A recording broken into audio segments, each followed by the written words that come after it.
Hi friends, தக்காளி சட்னி ஒரே ஒரு தடவை இந்த மாதிரி ட்ரை பண்ணி பாருங்க. டேஸ்ட் வேற லெவல்ல இருக்கும். குழந்தைங்க மிச்சம் வைக்க மாட்டாங்க. தேவையான பொருள் பார்த்துக்கோங்க. நான் ஒவ்வொன்றா சொல்றேன். நல்லெண்ணெய் சூடேறினதும் கொஞ்சம் உளுத்தம் பருப்பை செவக்க லைட்டாக வறுத்துக்கிறோம்.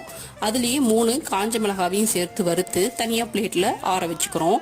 அந்த எண்ணெயிலேயே கருவேப்பிலை ஒரு கை அளவுக்கு எடுத்து நல்லா மொறுன்னு வறுத்து எடுத்து வச்சுக்கிறோம். அதையும் பிளேட்டில் மாற்றி வச்சுக்கிறோம். இந்த மீதி இருக்கிற எண்ணெயிலேயே 10 பல்லு பூண்டை கொஞ்சம் செவக்க வதக்குறோம். அதுலேயே ஒரு 5 பெரிய சைஸ் பல்லாரி வெங்காயம் பெரிய பெரிய துண்டாக கட் பண்ணி வச்சுருக்கேன். அதையும் சேர்த்து கொஞ்சம் கல் உப்பும் சேர்த்து நல்லா வதக்கிக்கிறோம். வெங்காயம் கண்ணாடி பதம் வந்தால் போதும். தக்காளி 3 தக்காளி பெரிய தக்காளி அதையும் சேர்த்து வதக்கிக்கிறோம். புதினா மல்லி இருந்தா அதையும் இதுலயே சேர்த்து வதக்கிக்கலாங்க. எந்த வரிசையில வருத்தமோ அதே வரிசையிலேயே ஒவ்வொன்றா ஆற வச்சு அரைச்சிக்கிறோம். அதுல கடுகு உளுத்தம் பருப்பு கருவேப்பிலை போட்டு தாளிப்பை சேர்த்தா அவ்வளோ ருசியா இருக்குங்க. குழந்தைங்க மிச்சம் வைக்க மாட்டாங்க.